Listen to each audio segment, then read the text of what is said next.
veio para trazer, para pregar o Evangelho, para anunciar as boas novas àqueles que são pobres de espírito. Você se lembra lá em Mateus capítulo de número 5, na bem-aventurança, que Jesus fala: bem-aventurados os pobres. Jesus não está falando simplesmente de situação financeira, não. Ele está falando de simplesmente pobre de espírito. Que é pobre de espírito? A pessoa que é pobre de espírito é aquela pessoa que não é arrogante, é aquela pessoa que sabe que depende de um espírito que é maior do que a dela, que é o Espírito de Deus. Isso é ser pobre de espírito. A Bíblia Sagrada então diz que certa vez Jesus, anunciando a palavra, veio um homem chamado Nicodemos até o Senhor Jesus. Ora, Nicodemos não era um qualquer, Nicodemos era um príncipe. A Bíblia Sagrada diz em João capítulo 3 que ele era um príncipe ali, ele era um mestre na sinagoga. Aí quando Nicodemos vem até Jesus,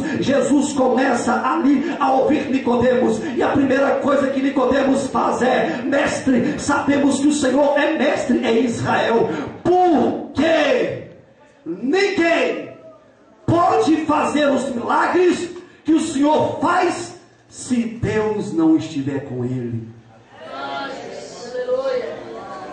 Nicodemos simplesmente começa ali já a mostrar que, por mais que ele era príncipe, ele começa a reconhecer que Jesus é o ungido de Deus. Aí mesmo Nicodemos, não sendo qualquer, mas sendo um príncipe, ele começa ali a quebrantar o seu espírito, e ele começa a lhe mostrar que ele é pobre de espírito. Não era, mas começou a ser. Queridos, e Jesus começa. Aí Nicodemos pergunta: Senhor, o que eu devo fazer? E começa a fazer alguns questionamentos a Jesus, e Jesus poderia fazer um grande milagre ali para Nicodemos, mas Jesus não. Jesus simplesmente vira para Nicodemos e fala: Nicodemos, se o homem não nascer de novo, ele não pode entrar no reino de Deus.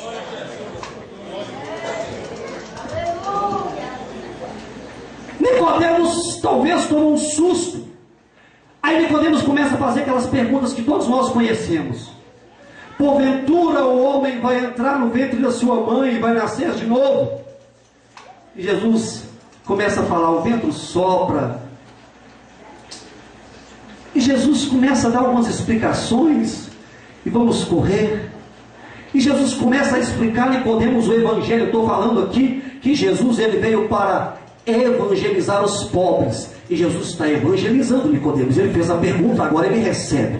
Aí Jesus começa a falar para Nicodemos que o Espírito, nós não sabemos de onde vem nem para onde vai. Assim é todo aquele que é guiado pelo Espírito. Ele não sabe de onde vem nem para onde vai, porque ele é guiado por Deus. Ora, e Jesus começa a falar: assim como a serpente, Nicodemos, ela foi levantada por Moisés lá no deserto, importa que o Filho do Homem seja levantado. Ora, irmãos, quando eu leio esse texto eu fico maravilhado, porque eu sei que no Antigo Testamento a Bíblia diz que Moisés levanta uma serpente no deserto, e todo aquele que era, irmãos, olhava para aquela serpente depois de estar à beira da morte, era curado. Aí Jesus fala o seguinte: assim como Moisés levantou a serpente no deserto, importa que o Filho do Homem seja levantado. Queridos, em Cristo Jesus, quando nós olhamos para o Senhor, nós somos sarados. Quando nós olhamos para o Senhor, nós temos o jugo quebrado. Quando nós olhamos para o Senhor, nós temos as nossas feridas saradas.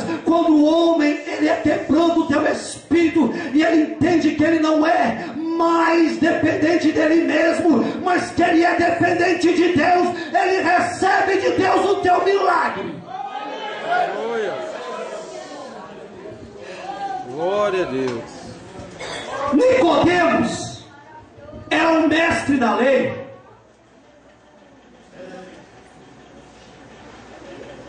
E Nicodemos, ele chega até Jesus para entrevistar Jesus, porque Nicodemos, ele fazia parte da sinagoga. Mas quando ele chega até Jesus, ele vê em Jesus algo diferente. Ele vê em Jesus que Jesus não era simplesmente como aqueles seus companheiros. E Nicodemos aceita Jesus de verdade, porque lá na morte de Jesus você vai ver que Nicodemos está lá também. Ele não se desviou até a morte.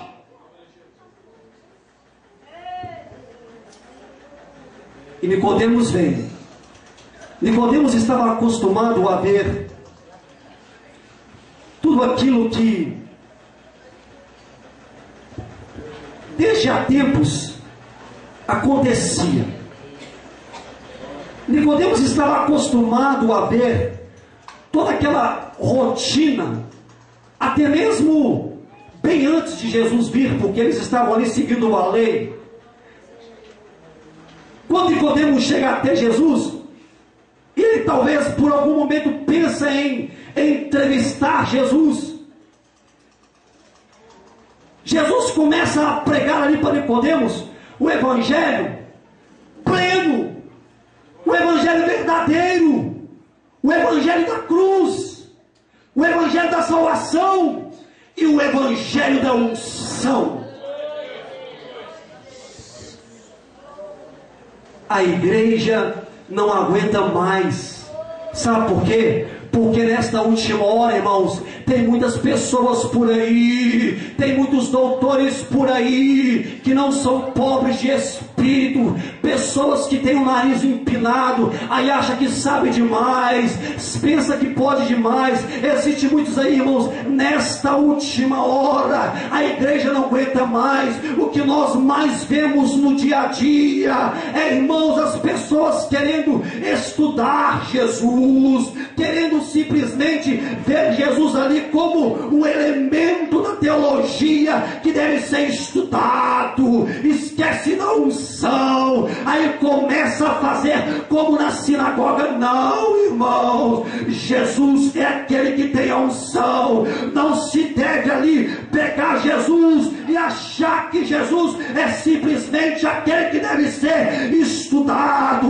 Não, porque a hermenêutica fala assim, porque a teologia fala assim. Eu sei que estudar é preciso, mas Jesus, Ele está com saudade daqueles que buscam a unção, daqueles que querem a unção, daqueles que precisam da unção.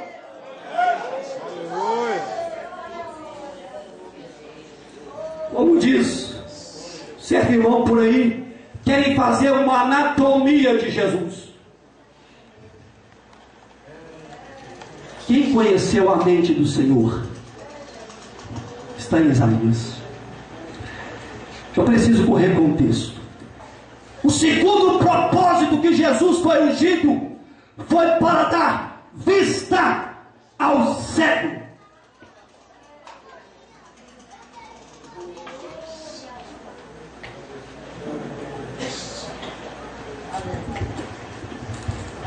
Ora, quando eu falo de Jesus, Ele foi ungido para dar vista aos cegos, eu quero dizer aqui não simplesmente da cegueira física, embora Jesus curou vários cegos, sim. Jesus, Ele simplesmente foi ungido para fazer a obra e de maneira completa. Ora, Jesus curou muitos cegos, mas Jesus também, Ele veio para dar vista aos cegos espirituais, aqueles que não enxergam. O apóstolo Paulo fala que o Deus desse século cegou o entendimento dos homens, para que a luz do Evangelho não resplandecesse. Mas nesta noite eu prego um Jesus que ainda dá vista ao cego, que ainda dá vista ao cego.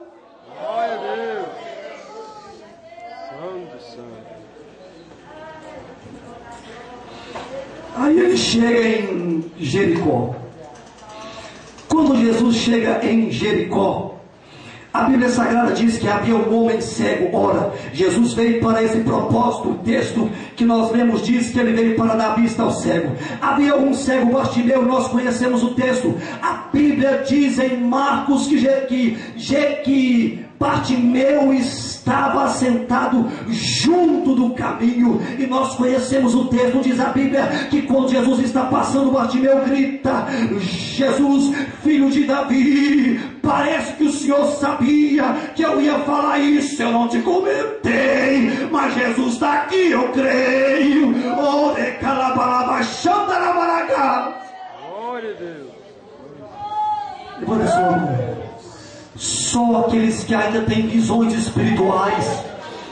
Levanta sua mão nessa noite em nome de Jesus Cristo, porque eu quero profetizar nessa noite que esse lugar não é uma sinagoga judaica. Esse lugar não é uma sinagoga judaica. Esse lugar é a casa do Deus vivo, que ainda tem unção para derramar, e só quem acredita toma posse nesta noite.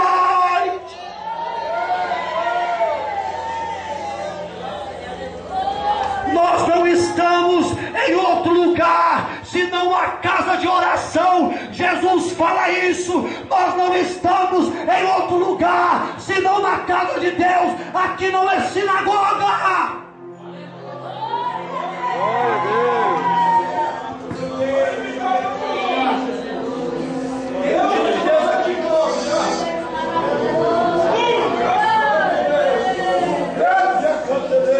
Aleluia. Tem gente aqui que tem chamada, e há muito tempo tu estás esperando. Tem gente aqui que tem chamada, e você pode dizer: pregador, é fácil, todo mundo tem chamada. Não, tem gente aqui que tem uma chamada específica, e a única coisa que está impedindo é o jugo. Esta é a oportunidade, porque Jesus está neste lugar. Glória a Deus.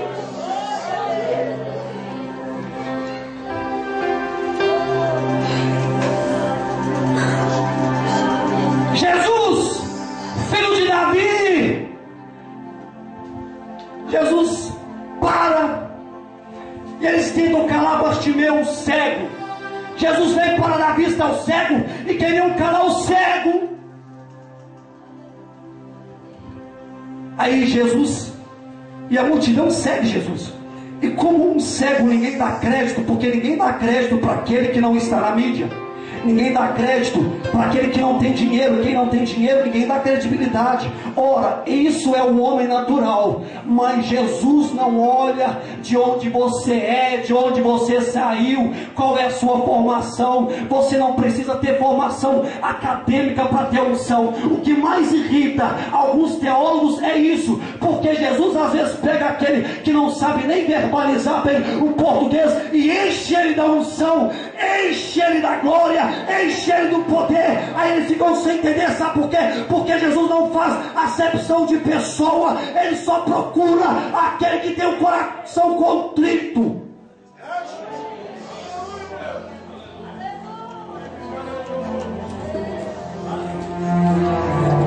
Manda chamar.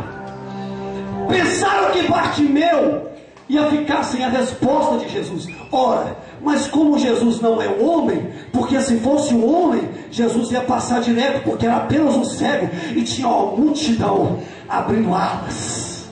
Aí Jesus poderia ir todo arrogante, mas o ungido não é arrogante. Aí o ungido de Deus, Jesus, manda chamar. Eu imagino a multidão toda, mas espera aí, um cego. Ora, aqui em Israel, cego é considerado imundo. Ele está assentado à beira do caminho. No caminho passa a multidão. Bartimeu está à beira do caminho. Quando chamam Bartimeu, a Bíblia diz que Bartimeu logo ele pega e joga a capa para o lado. Quando Bartimeu joga a capa para o lado, Bartimeu estava julgando ali fora, sabe o que? O jugo. Aleluia. Segundo a história, o Império Romano dava ao cego o direito de usar uma capa que o identificava. Ora, quem tinha aquela capa era o cego, então ele tinha o direito de pelo menos pedir esmola ali. Então Bartimeu, ele usava a capa, não era simplesmente para se esconder do frio. Bartimeu usava a capa, não era a capa do pecado, como muitas pessoas pregam, nada disso. Bartimeu usava a capa, porque o Império Romano colocou aquele jugo sobre ele. Aí então Bartimeu tinha que usar aquela capa. Ora, ele estava debaixo do jugo do Império Romano. Então a Bíblia Sagrada diz que ele pega a capa e joga fora. Mas quando Bartimeu joga a capa fora, Bartimeu, ele ainda não tinha sido curado.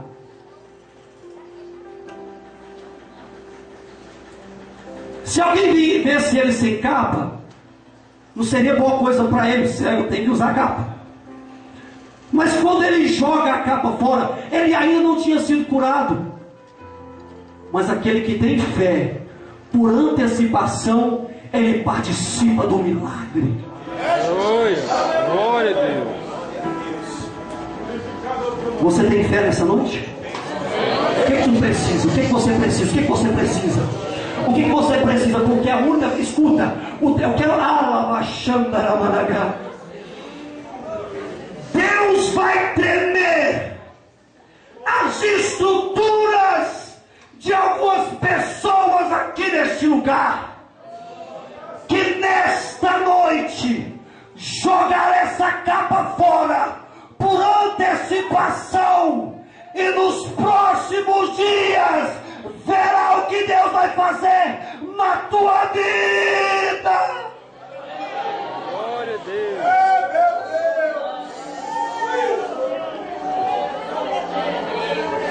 Deixa o Espírito invadir a tua alma. Deixa o Espírito entrar dentro do teu ser. Deixa o jogo cair. Joga fora a capa do medo. Joga fora a capa da maldição. Se lançaram sobre ti qualquer maldição nesta noite. Ei, lá, Glória a Deus. canta lá, baixandrio. E que ore me calabala, baixandra, e com te basui. E que ore me swai. Lá e que ore masui, calabachandra, managas. E que ore me leconta, leve a suriandra, managai. E que ore masui, que calababas. Ore mai, ore labasu e canta leve a maia. Aleluia. Ainda labasu e anda na manacas. Ainda labasu e calabas. Olha o Espírito aí. Aquela petição que você só fala para Deus. É só para Deus. Aquela petição que você faz só para Deus. E nem os outros tu deixas ouvir. Deus cuida dessa noite.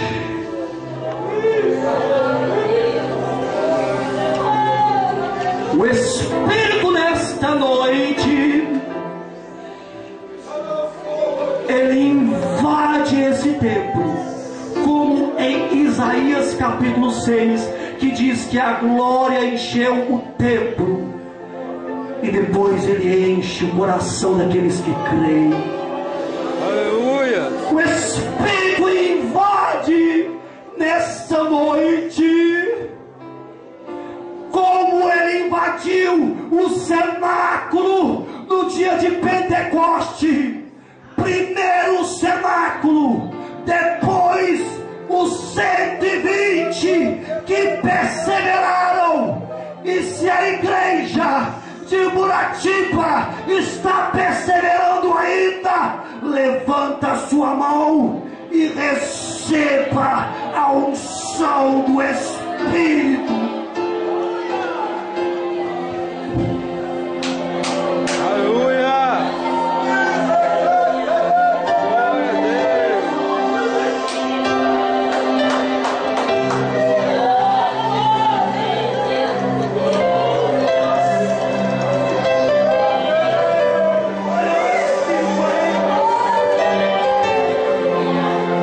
Olha o Espírito Santo aí.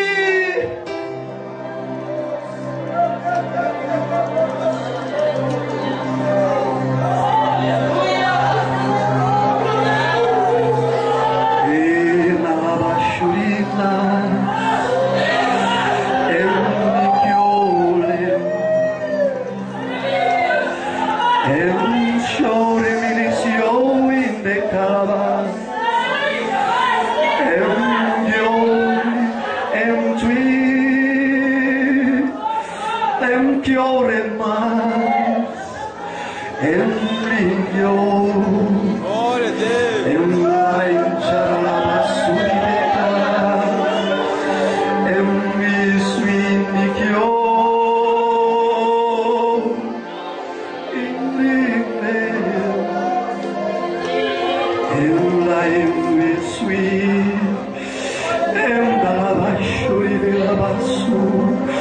Olha a unção que quebra o jugo aí.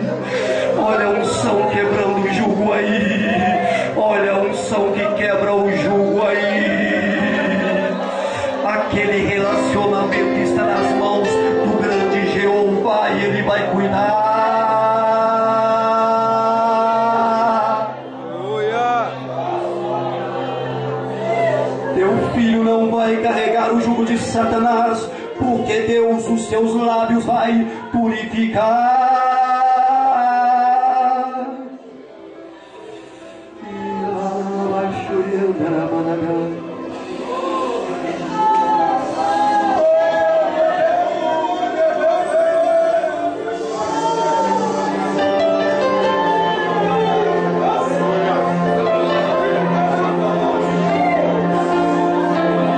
Espírito de Deus, se o Senhor está nessa campanha, e nós cremos que sim, em nome de Jesus, enche agora os que creem, os que estão dando lugar, os que acreditam. Enche, enche, tira o medo, tira o medo, tira o medo. Enche, enche, enche, enche, enche, enche, enche. Quem é batizado, fala em línguas. Quem é profeta, volta a profetizar. Olha Deus aí, vai Jesus, enche, enche,